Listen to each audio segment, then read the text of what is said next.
শিল্পী বুদ্ধেশ্বর যোগী।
আজকের যুদ্ধে গুরুদেব দ্রোণাচার্য ধৃষ্টদ্যুম্নের হাতে পরাজিত হয়ে গেল। ধ্বংস, কৌরবংশ ধ্বংস হয়ে যাও। কিন্তু মাননীয় দর্শক মন্ডলী, আমি তো দুর্যোধনের মামা, তাহলে কেন আমি তাদের ধ্বংস চাইছি? এর করুণ কাহিনী কি আপনারা শুনতে চান? না,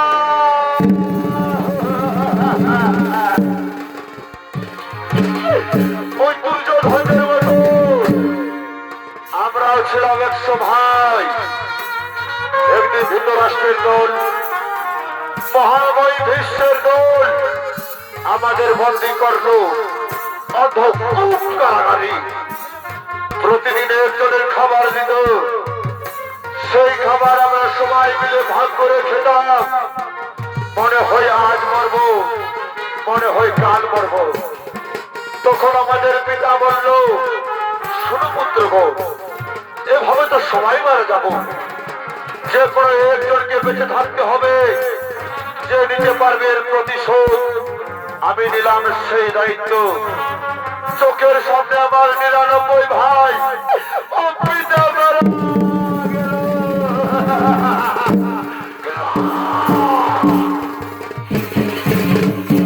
আমিও গান্ধার দলে শকুনে মনে মনে প্রতিজ্ঞা করলাম, ওই পিতার অস্থি দিয়ে তৈরি করলাম পাশা। যে পাশা খেলাইছিল পাণ্ডবদের বনবাস, যে পাশা খেলাইছিল ভাই ভাই যুদ্ধ, যে পাশা খেলাইছিল কুরুক্ষেত্রের মহারণ।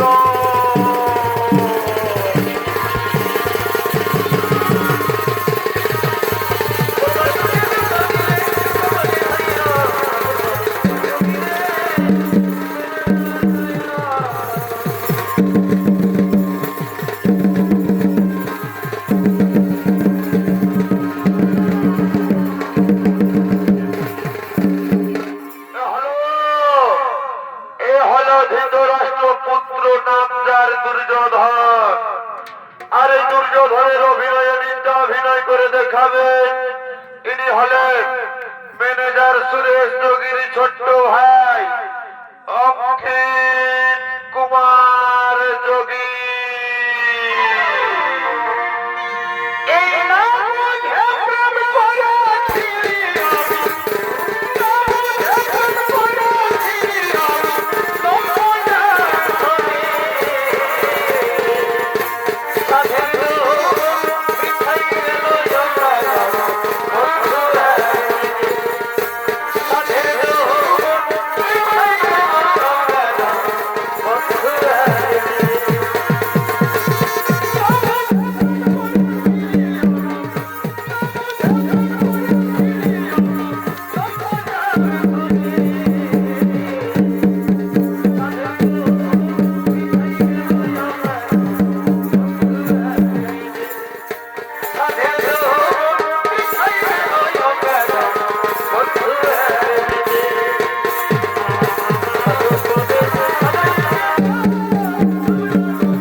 না না না, কে হবে আগামীকাল আমাদের সেনাপতি?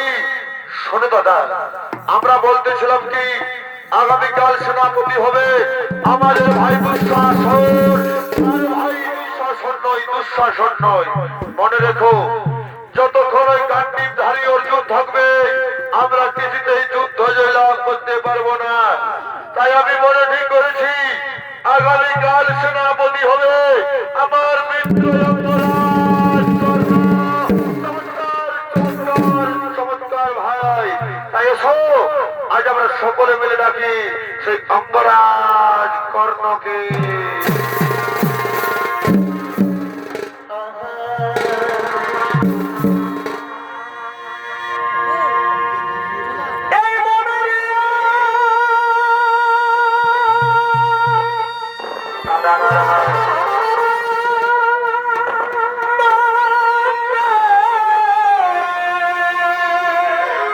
ভাই ভাই করে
সেনাপতি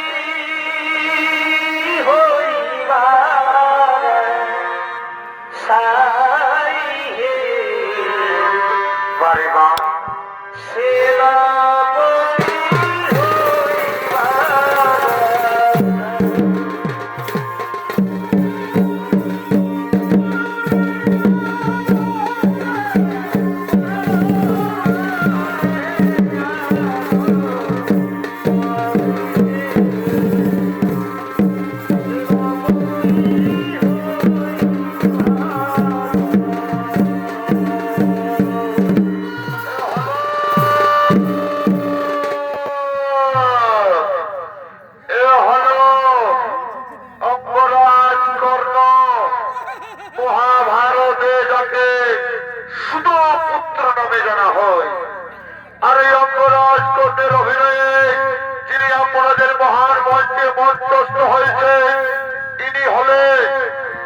বিহার, বেঙ্গল, উড়িষ্যা, ঝাড়খণ্ড রাজ্যের খ্যাতনামা বিদেশি ভ্রমণকারী চলতি মৌসুমের সর্বশ্রেষ্ঠ ইউটিউবার ওস্তাদ কার্তিক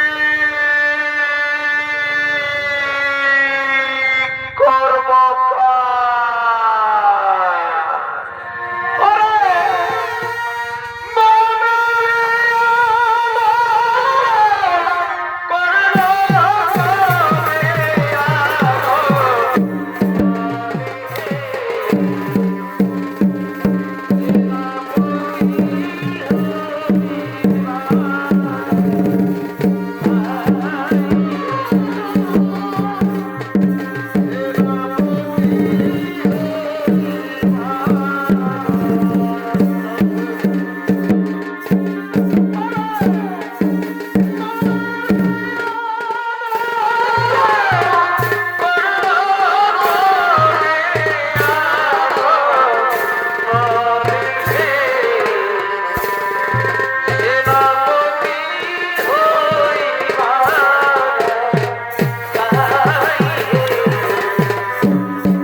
আজি মনে খেলিছ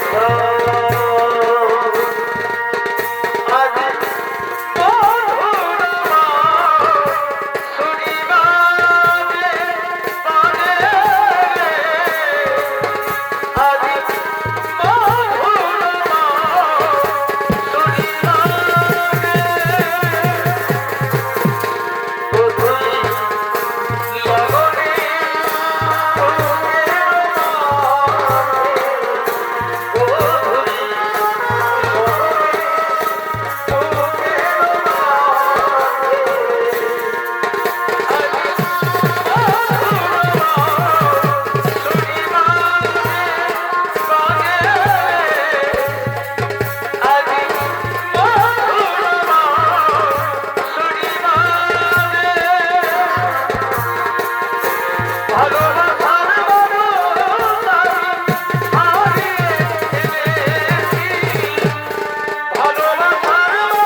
আজ আমি অসহায়, আজ আমি নিরুপায়। চলছে মহাকুরুক্ষেত্রের যুদ্ধ। সেই যুদ্ধে আমি যাদের উপর ভরসা করেছিলাম, গুরুদেব দ্রোণাচার্য, আজ ভীষ্ট তুগ্নির হাতে পরাজিত হয়ে গেল। তাহলে আমি কুরুক্ষেত্রের যুদ্ধে জয়লাভ করতে পারবো না মিত্র। কে হবে আগামীকাল কৌরবদের সেনাপতি? তাই আমি ঠিক করেছি আগামীকাল সেনাপতি হবে আমার মিত্র। চমৎকার চমৎকার বন্ধু, আমি তোমার ঋণ কোনদিন শোধ করতে পারবো না। সবাই যখন আমাকে শুধু পুত্র বলে অপমান করেছিল, তখন তুমি তো বন্ধু আমাকে মিত্র করেছিলে, অঙ্গরাজ্যের রাজা বানিয়েছিলে। আমি তোমার ঋণ কোনদিন ভুলতে পারবো না। তাই আমি সবাই দাঁড়িয়ে তোমায় কথা দিলাম মিত্র, ওই অর্জুনের মস্তকে আমি তোমার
কোথায় চলছো কর্ণ? ওগো দয়াময়, ওগো মাধব, আমি যে আগামীকাল কৌরবদের সেনাপতি নিযুক্ত হয়েছি। তাই তো সূর্য লড়াই চলেছে। না করলো না, তুমি পাণ্ডব শিবিরে ফিরে এসো কর্ণ। পাণ্ডব শিবির তোমার অপেক্ষা হলো। তুমি পাণ্ডব পাণ্ডব শিবিরে ফিরে এসো। না না মাধবরা, আমি কিছুতেই পাণ্ডব শিবিরে ফিরে যেতে পারবো না। আপনি ফিরে যান, আপনি ফিরে যান।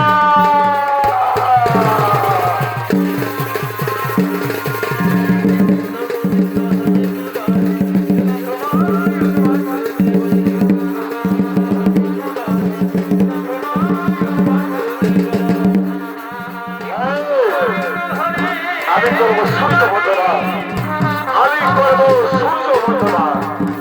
ও সূর্য দেবতাই নমঃ, ও সূর্য দেবতাই নমঃ, ও সূর্য দেবতাই নমঃ, ও সূর্য দেবতাই নমঃ।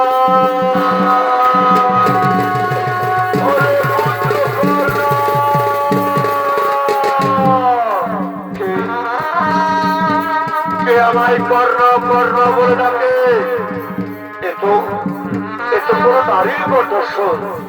কে ডাকে আমায় কর্ণ কর্ণ বলে? কে তুমি মাতা? একটিবার আমার সামনে এসে দেখা দাও, একটিবার আমার সামনে এসে দেখা দাও। কর্ণ, তুই একটিবার আমার সামনে এসে দেখা দি বাবা। ওরে পুত্র কর্ণ,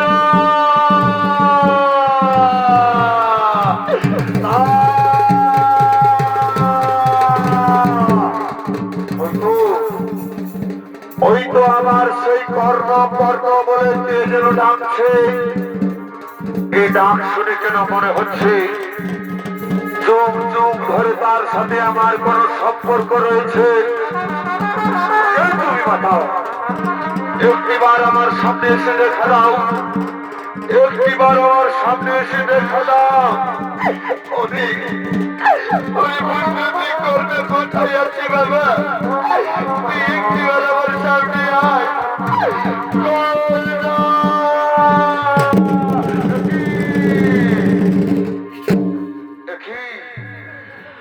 অর্জুন জননী কুন্তি, পাণ্ডব জননী কুন্তি, প্রণাম প্রণাম মাতা, তব চরণে শতকোটি প্রণাম।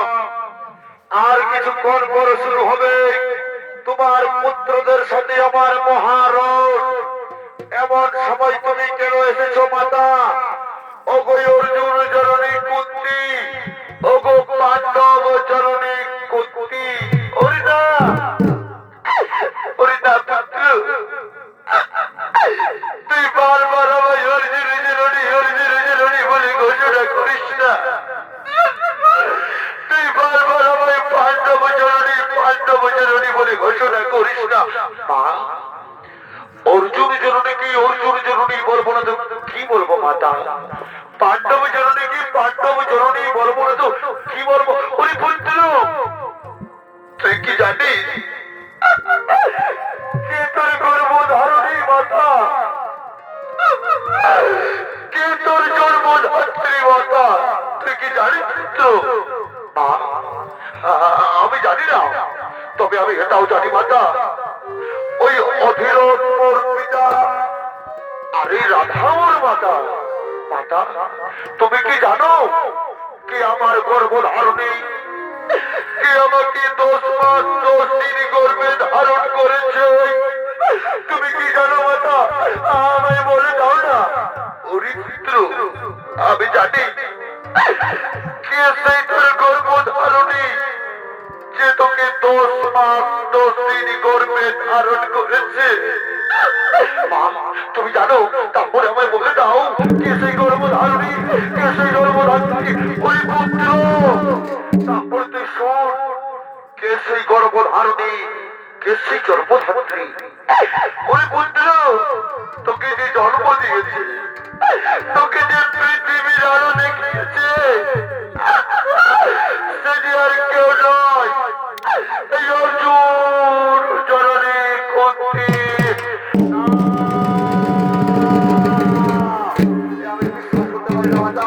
আমি বিশ্বাস করতে পারি না। ওরে পুত্র কর্ণ, তুই বিশ্বাস কর, তুই বিশ্বাস কর পুত্র। তোকে আমি আমার সন্তান পুত্র তুই বিশ্বাস করছো মা? তুমি আমার মা, তুমি আমার জন্মধাত্রী, তুমি আমার গর্ভধারণী মা। তাহলে তাহলে আমি শুধু পুত্র নই, আমি আমি ক্ষত্রিয় বংশের সন্তান। কেউ আমাকে শুধু পুত্র বলতে পারবে না। আমি ক্ষত্রিয় বংশের সন্তান মা, কেউ আমাকে শুধু পুত্র বলে অপমান করতে পারবে না। আজ থেকে আমি ক্ষত্রিয় বংশের সন্তান মা।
সবাই যখন মায়ের কাছে ছুটে যায়, তার মা তাকে কত আদর করে। তুমি আমায় আদর করবে না মাতা? তুমি আমায় কাছে টেনে নেবে না? ওরে পুত্র আয়, তুই আমার বুকে আয় সোনা, তুই আমার কাছে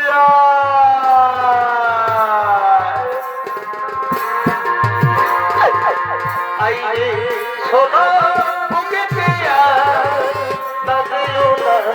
দূরে আয় সোনা,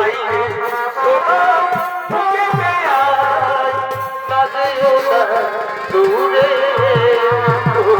তোর হাসিতে আমি হাসি, তোর খুশিতে সবাই খুশি, তোকে আমরা ভালোবাসি, তোকে আমরা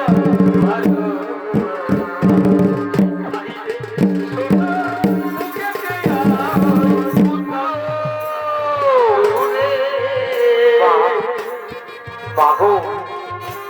আমি তোমার গর্ভে জন্ম নিয়েও আমি কেন তোমাকে চিনতে পারিনি মা? আমি তোমার গর্ভে জন্ম নিয়েও আমি কেন তোমাকে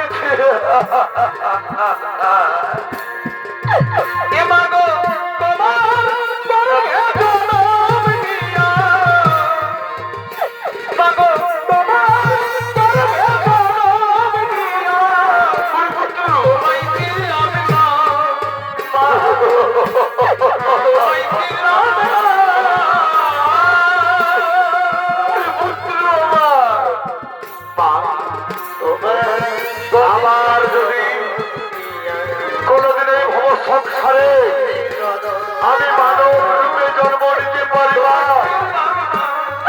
তাহলে আমি পৃথিবীর কাছে ভিক্ষা চাইব। আমি জনম জনম ধরে যেন তোমার গর্ভে জন্ম নিতে পারি, আমি জনম জনম ধরে যেন তোমার কোলেই জন্ম নিতে পারি। আমি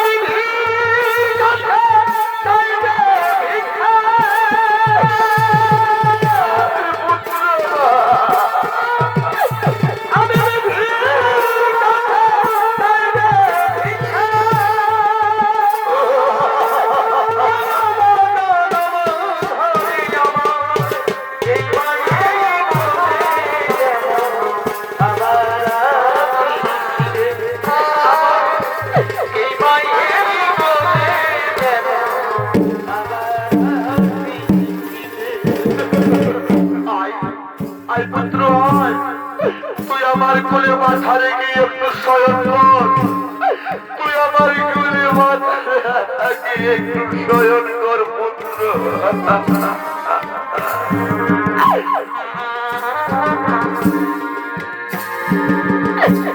মায়ের মতো আর কেউ হই, মায়ের মতো আর কেউ হই, এই ভব সংসারে একবার ভেবে দেখো না, একবার ভেবে দেখো না।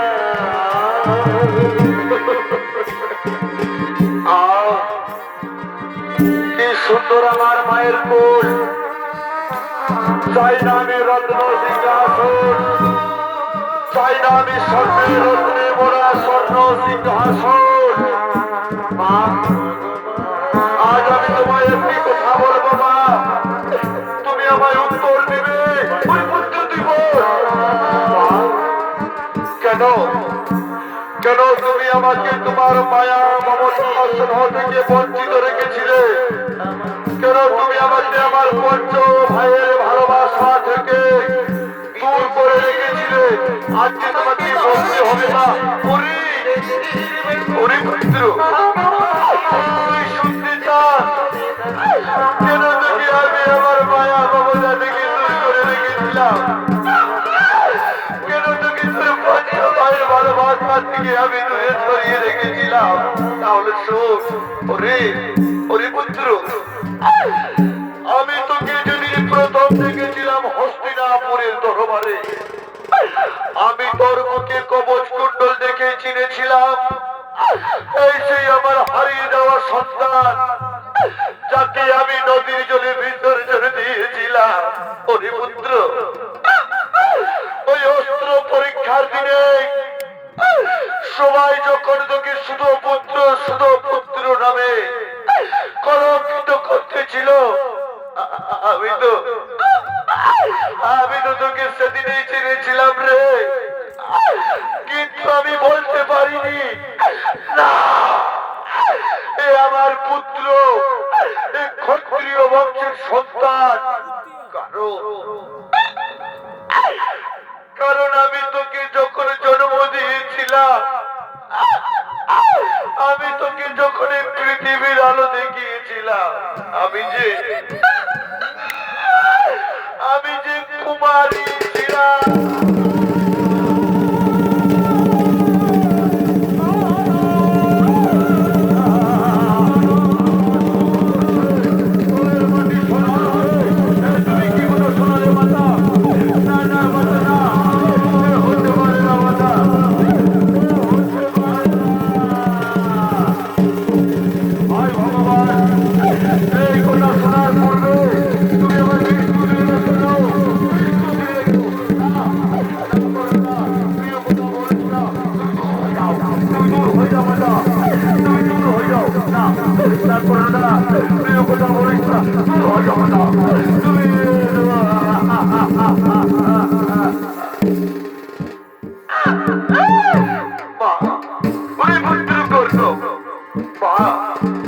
কেন তুমি আমাকে জন্ম দিয়েছিলে মা?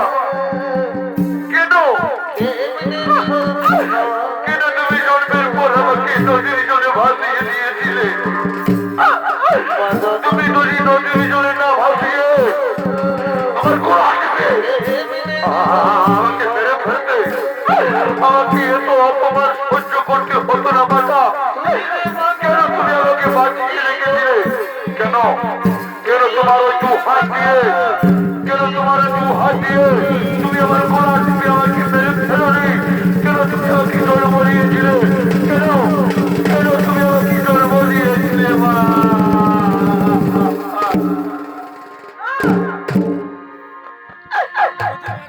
এই যদি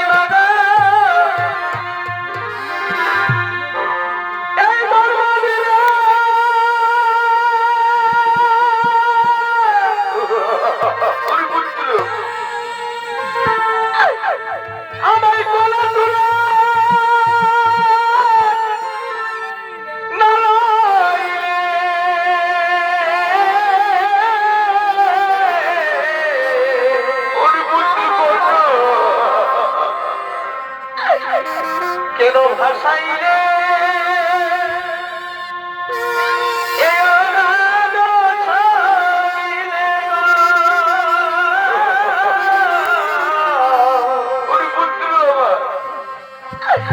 কেন ভাষাইলে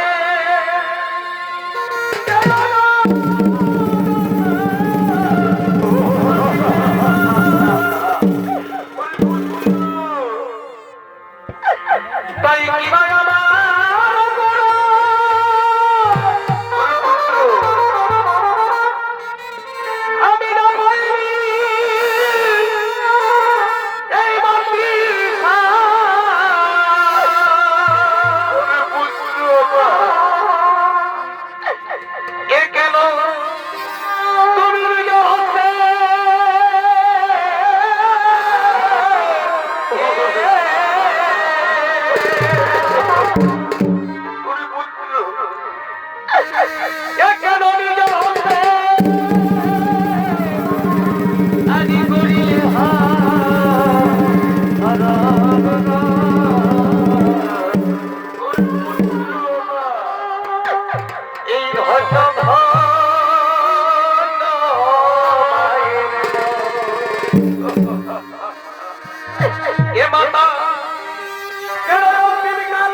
তাহলে আজ তুমি কেন এসেছো আমার কাছে? কি চাও তুমি?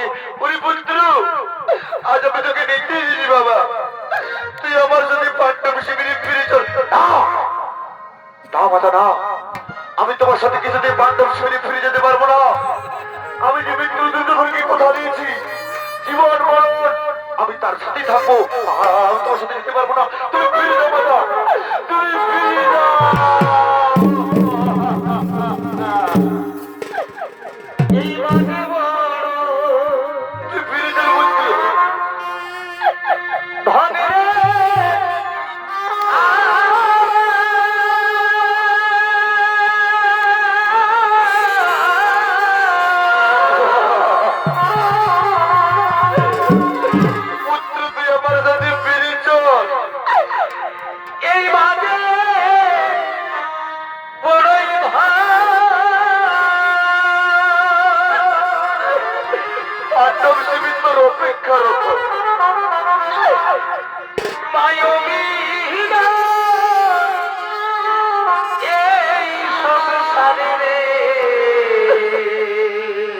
তুই ফিরে চল পুত্র, কেহ নাই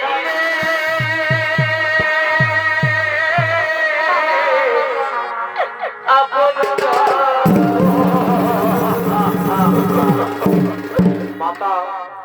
আমি তোমায় কথা দিলাম, আমি আমার 4 ভাইকে মারবো না। তুমি পঞ্চজননী ছিলে, পঞ্চজননী থাকবে। ওই কুরুক্ষেত্রের যুদ্ধে হয় অর্জুন থাকবে, না হয় আমি থাকবো। তোমায় আমি কথা দিলাম মাতা।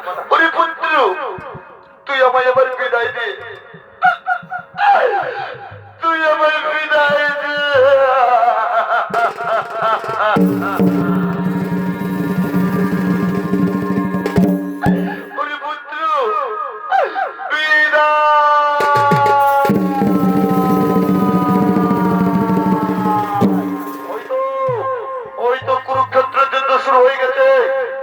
সংকর্তনে শোনা যায়, ওই তো সে ধনুরের টঙ্কর। কথা কথা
আপনাকে কথা দিয়েছি যে আমি আমার 4 ভাইকে হত্যা করব না, একই আমি করছিলাম। যাও ভেতাগণ যাও, আজ আমি তোমাদের জীবন দান দিলাম, আমি তোমাদের জীবন ভিক্ষা দিলাম। কোথায় অর্জুন?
আমার রথের গতি হতো থেমে গেল কেন?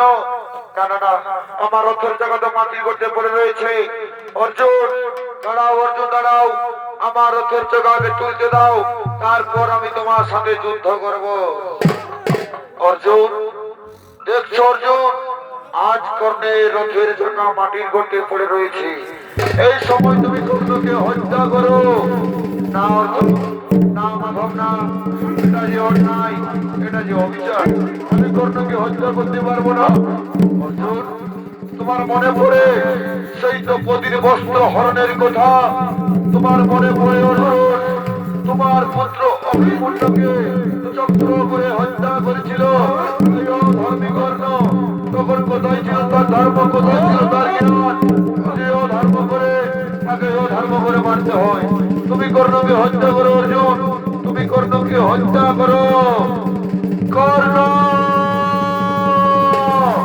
তুমি মৃত্যুর জন্য তৈরি হয়ে যাও। কর্ণ আজ তোমাকে কেউ রক্ষা করতে পারবে না, তুমি মৃত্যুর জন্য তৈরি হয়ে যাও।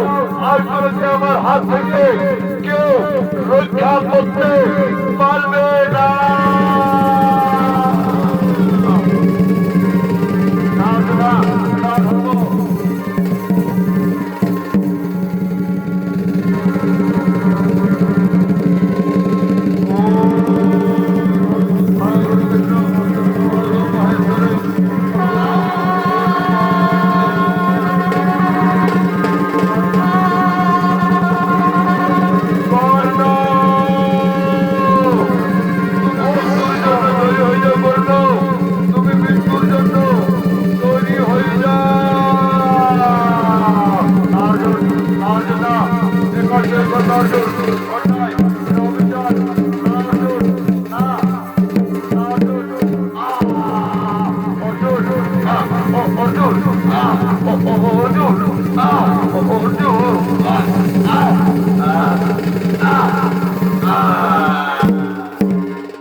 যুদ্ধে কৌরব সেনাপতি অর্থাৎ অঙ্গরাজ কর্ণ বীর গতি প্রাপ্ত হলে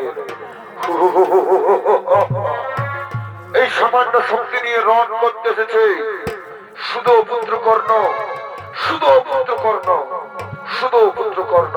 হ্যাঁ, আজকের যুদ্ধে আমি জয়লাভ করেছি। এই আনন্দের খবরটি আমি আমার মাতা ও 4 ভাইয়ের কাছে পৌঁছে দেব। তুমি কোথায়? আজকের যুদ্ধে আমরা জয়লাভ করেছি মাতা। আর এদিকে সেই পঞ্চ পাণ্ডব জননী কুন্তি কাঁদতে কাঁদতে কর্ণের শব্দ হেদিকে করছে আগমন। কর্ণ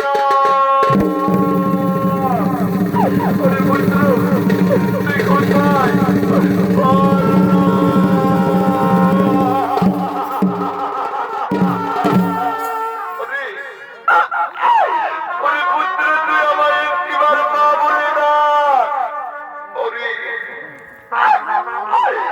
তোর মা ডাক শোনার আশায় যাবি, কতদিন অপেক্ষা করে রয়েছি।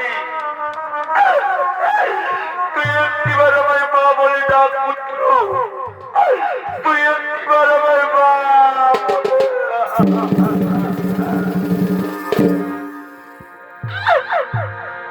ও ধীরে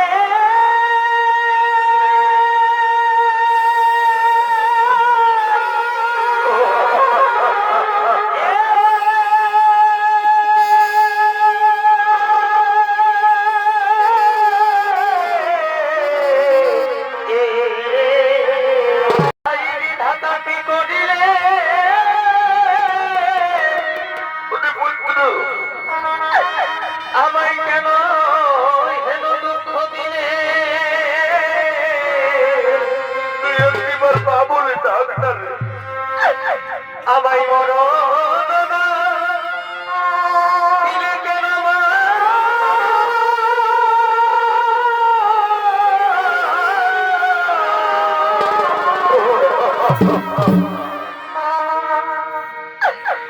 আদিপতি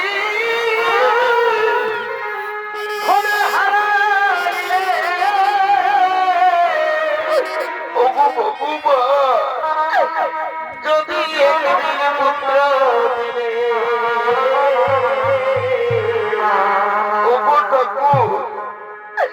সে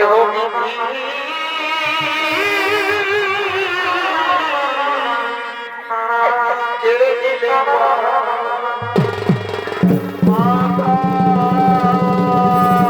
তুমি কোথায়? আজকের যুদ্ধে আমরা জয়লাভ করেছি মাতা। তুমি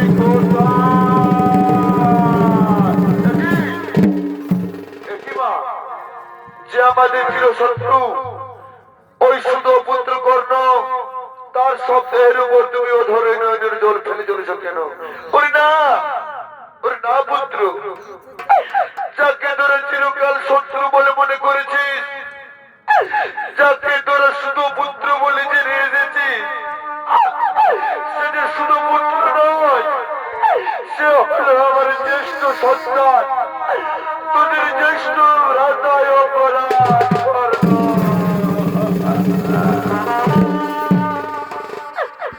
হাইরে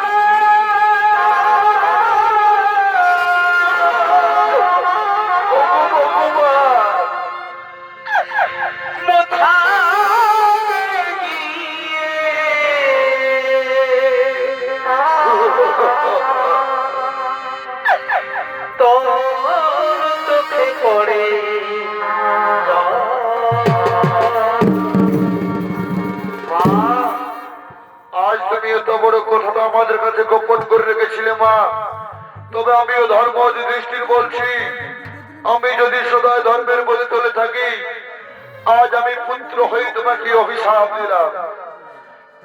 পৃথিবীতে যত নারী জাতি আছে তারা কোনোদিনও তাদের গোপন কথা গোপন করে রাখতে পারবে না।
জন প্রিয় দয়া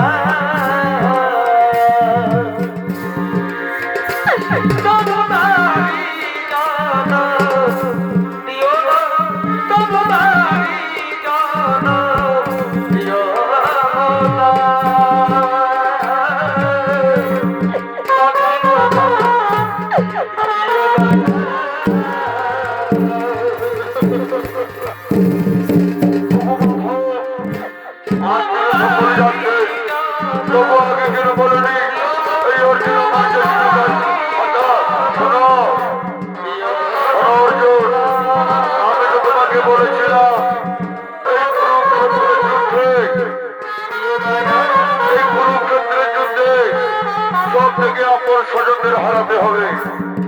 অর্জুন, এই কর্ণ ছিল তোমার সব থেকে আপন স্বজন। বস্ত্র যেমন পুরানো হয়ে গেলে তাকে ত্যাগ করে নবীন বস্ত্র ধারণ করতে হয়, তেমনই বিধাতার লেখা নিয়তির পরিহাস কোনদিন খণ্ডন করা যায় না। তাই চলো অর্জুন, আমরাও শ্মশান ঘাটে যাব এবং কর্ণের সৎকার করব।